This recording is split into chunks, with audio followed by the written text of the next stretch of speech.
The Sturgis by Edgar Allan Poe. Once upon a Twitter dreary, while I pondered weak and weary over a totally retarded tweet from Hale the Lore, while I posted, nearly napping, suddenly there came a rapping, as of someone gently fapping to a twisted whore. "'Tis some ripetard," I muttered, fapping to a twisted whore. Only this, and nothing more. Ah, tragically I did buy some overpriced shit starring Isom, watching Eric grant and cry some tears of rage upon the floor. Eagerly I wished for Trashcast, hoping EVS would bash vast swaths of ripetards, a grinning and drooling on the floor, for the gross and Me Too harpies who are twisted to the core, nameless here forevermore. And the silken, sad, uncertain pay-pigs whose feelings were hurtin' stunned me, filled me with morbid fascination never felt before. So that now to still the bleeding of these foos I stood repeating, "'Tis some ripetard, he's beating his meat to a twisted whore. Some ripetard beating off to gory dreams of twisted whores. This it is, and nothing more." Presently the smell grew stronger, hesitating then no longer. "Sir," said I, "or madam, truly your foul odor I abhor. But the fact is I was napping, and so gently you came rapping, and so faintly you came fapping to a twisted whore, that I have to ask you not to post your dumb shit any more." Silence then, and nothing more.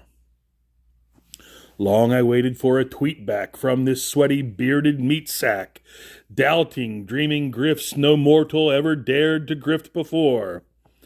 But the silence was unbroken, while I wished I had read Groken, and I vowed to never back a book from Hale the Lore.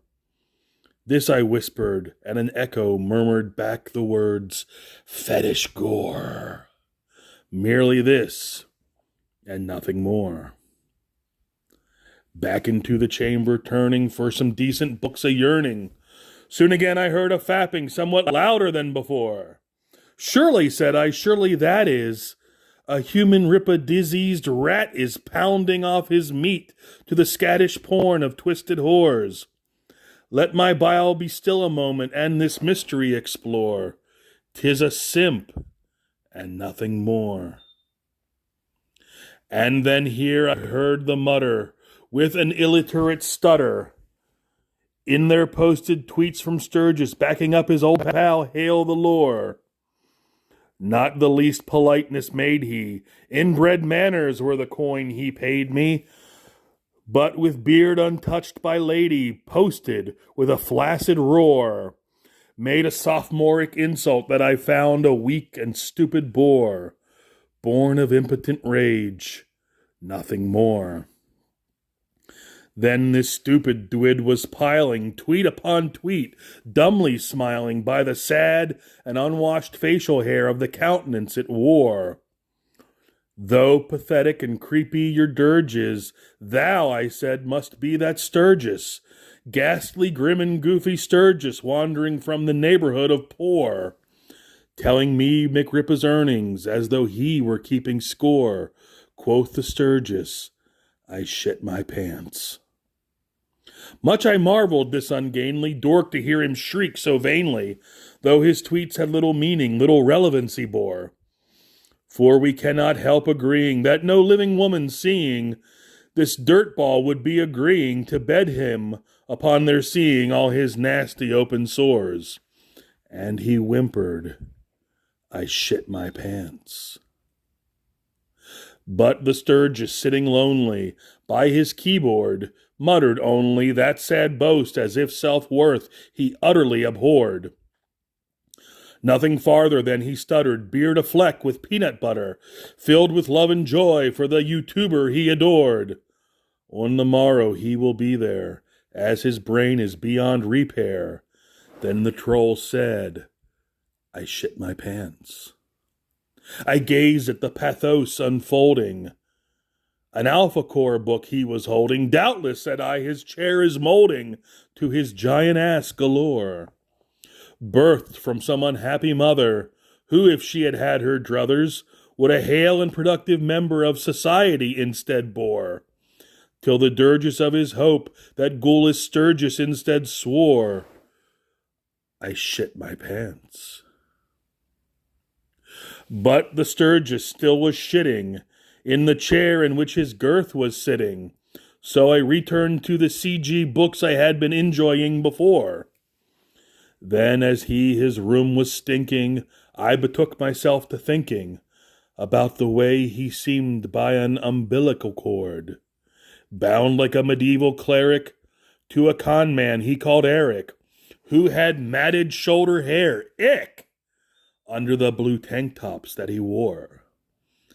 This I sat engaged in musing, as the Sturgis sores were oozing, and McRippa was refusing to follow Alpha Core, with a Yaira that was timely, making CGUK say, "Blimey!"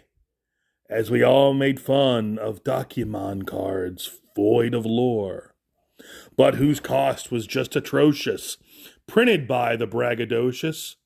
Quoth the Sturgis, I shit my pants.